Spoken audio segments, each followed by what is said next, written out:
Ok, entonces el tema que nos toca hoy será enfermedad diverticular.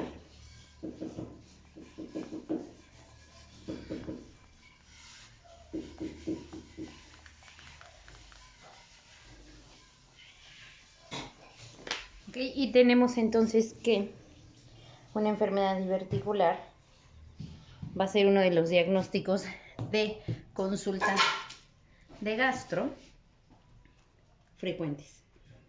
Ok, aproximadamente el 15% de los pacientes que acuden a consultas en gastroenterología, 15% van a ser por una enfermedad, o bueno, por esta enfermedad llamada enfermedad diverticular.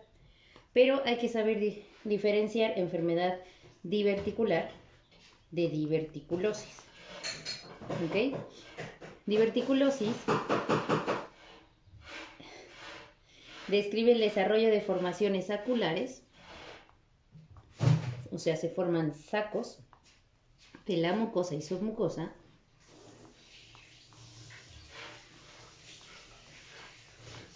a través de áreas con capas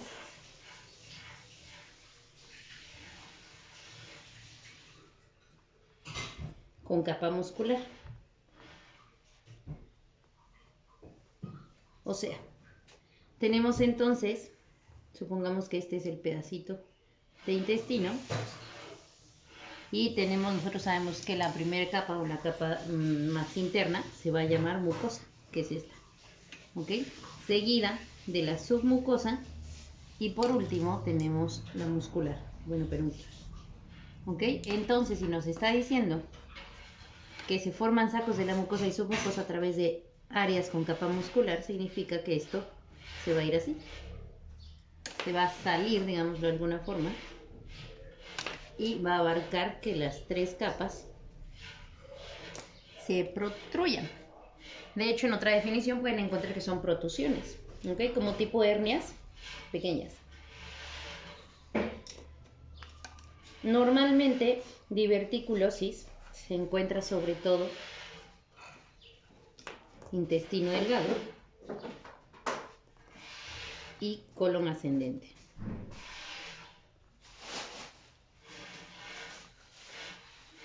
Pero a ver, vamos paso a paso. Epidemiología entonces.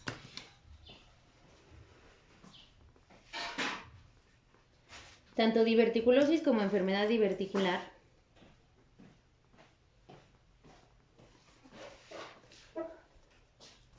no se ve. Ahí está.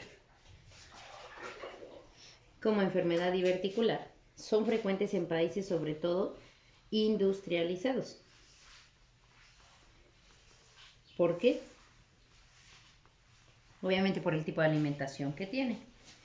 ¿Ok? La incidencia es aproximadamente en personas de 40 años o mayores, con un 16% de población afectada, y cuando son mayores a 63%,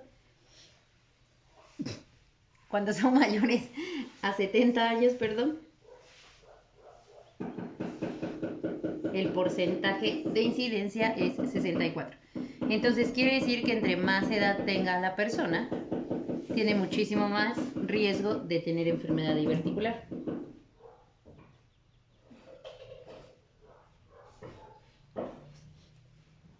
Okay.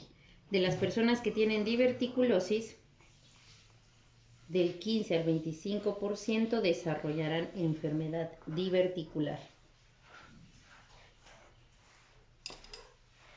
¿Cuáles son las causas? Bueno, si hablamos de la patogenia, en realidad es que es multifactorial, quiere decir muchos factores. ¿Okay?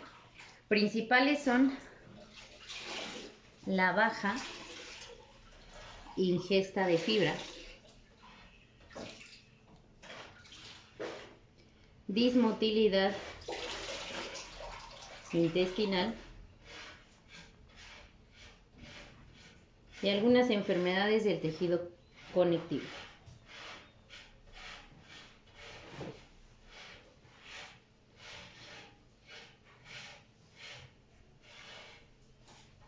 Anteriormente, la enfermedad diverticular Se decía que eran fecalitos, o sea, en pedazos pequeños de popó, que obstruían el divertículo.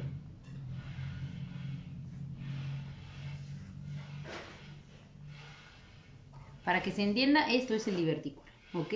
Y la enfermedad diverticular va a ser cuando exista una inflamación en el divertículo, sobre todo por obstrucción. Lo que ocurre cuando se obstruye, supongamos entonces que esa es la protusión, y de pronto llega entonces alguna materia fecal, un fecalito, y se pone aquí, ¿ok? Entonces cuando eso ocurre, lo que va a pasar es que exista un trauma o un barotrauma. Va a haber una abrasión de la mucosa, va a haber una inflamación y ya sabemos que si hay inflamación, pues hay bacterias. Entonces también habría bacterias. Pero no es la única a lo que se adjudica su obstrucción. Algunos alimentos mal digeridos también pudieran obstruir o pudieran digamos que tapar ese divertículo. ¿Ok? El problema en realidad de esto, o como complicación,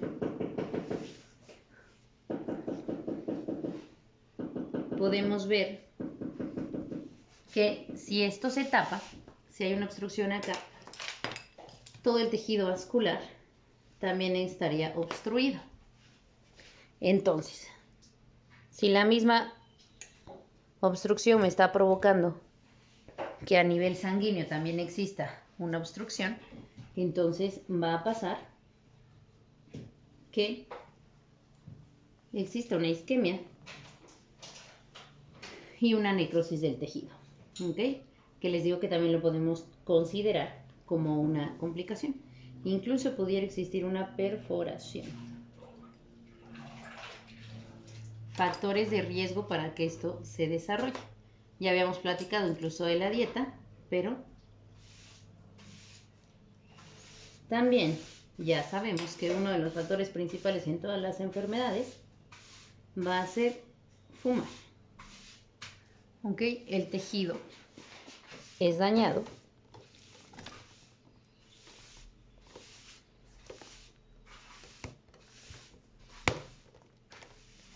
Ahí está.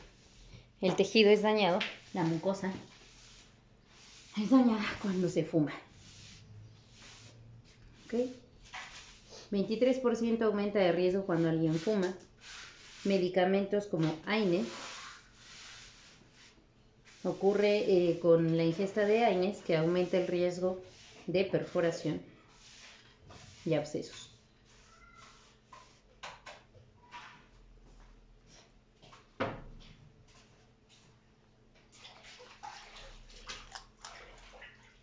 ¿Okay?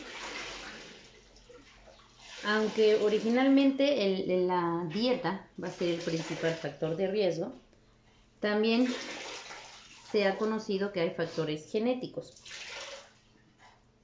Sobre todo interactúan con su desarrollo y la evolución de la diverticulosis.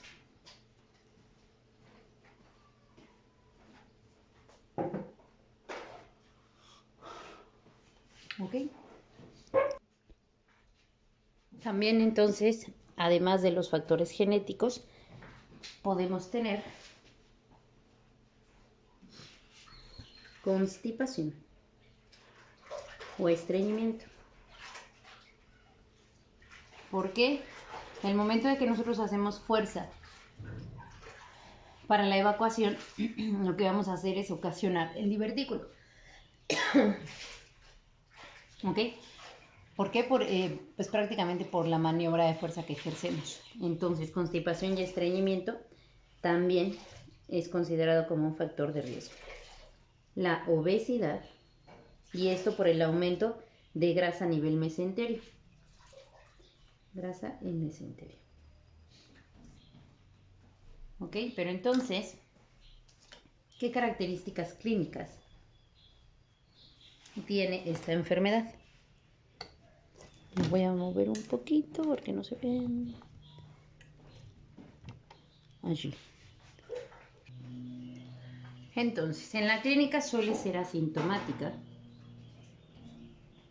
pero en el momento en que se presenten va a haber dolor abdominal, va a haber distensión abdominal por la inflamación.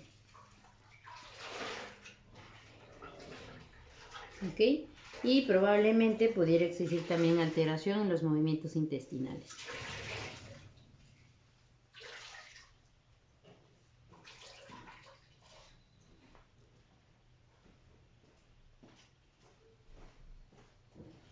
Pudiera también provocar una colitis segmentaria. Segmentaria porque obviamente se va a inflamar esa parte del intestino en el que se encuentran los divertículos. ¿Ok? Entonces tenemos también que seguimos con tratamiento. Entonces para el tratamiento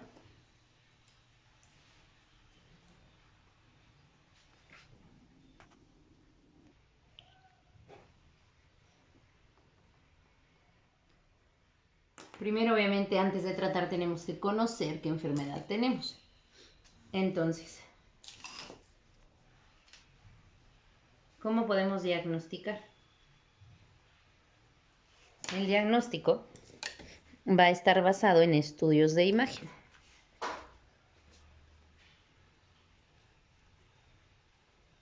En donde podemos ocupar una tomografía computarizada, incluso una ecografía abdominal.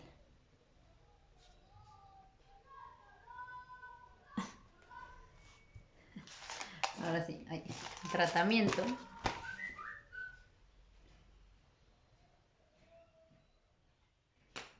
Algunos estudios sugieren que se ocupe vitamina D,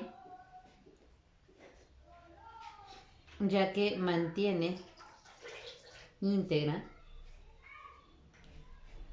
el tejido o la capa epitelial.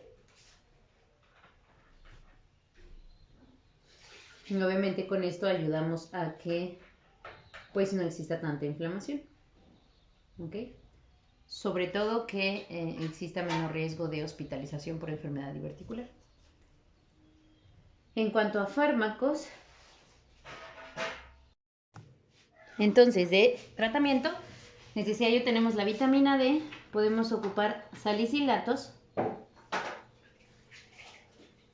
obviamente para buscar que se desinflame el área afectada, aunque también puede ser un factor de riesgo, entonces no podemos extendernos con el tratamiento. Antibióticos, porque habíamos platicado que hay presencia de bacterias secundarias a la inflamación, y probióticos. Pero, obviamente esto se intenta que se haga de primera línea. Sin embargo, puede existir que el tratamiento médico no sea suficiente, ¿ok? De hecho, se considera que a partir de del segundo episodio de enfermedad diverticular, sea ya como sugerido para cirugía. Entonces, en la cirugía tenemos dos opciones. La primera, llamada diverticulectomía, que ya sabemos que estamos hablando de un corte en el divertículo. O sea, esto obviamente se entra por colonoscopia. Bueno, se puede hacer laparoscópico o se puede hacer abierto, pero laparoscópicamente sabemos que tiene menos complicaciones. Entonces lo que ocurre es que estando presente el divertículo, se va a hacer obviamente la incisión del segmento diverticular, se quita el divertículo y entonces quedaría esto pues cerrado. ¿Ok? Esa es una. Esta es la diverticulectomía. Tenemos también la otra, que es una colectomía. ¿Ok? Aquí no nada más quitarían el divertículo, sino que si se ve muy afectado, porque hay de hecho intestinos o segmentos de intestino en donde hay muchísimos divertículos, no solo hay uno. Entonces obviamente esto pues no nos ayuda a quitar muchos pedacitos. Lo ideal en estos casos es hacer una colectomía, o sea, quitar pues la parte afectada, ¿ok? Tenemos entonces que la de arriba es, digamos que es un tejido íntegro. La segunda es la que se encuentra con divertículos y la tercera es otro segmento íntegro. Se hace la incisión, la colectomía como tal, se extirpa el segmento afectado y hacemos anastomosis, o se hace una anastomosis, ¿ok? Se unen entonces la parte 1 y 3. Ok, pregunta para su resumen entonces. Me van a poner con rojo o subrayar en rojo, lo que ustedes quieran, sus factores de riesgo. ¿Ok? No es pregunta, pero es indicación para saber que llegaron hasta este punto del video. Gracias.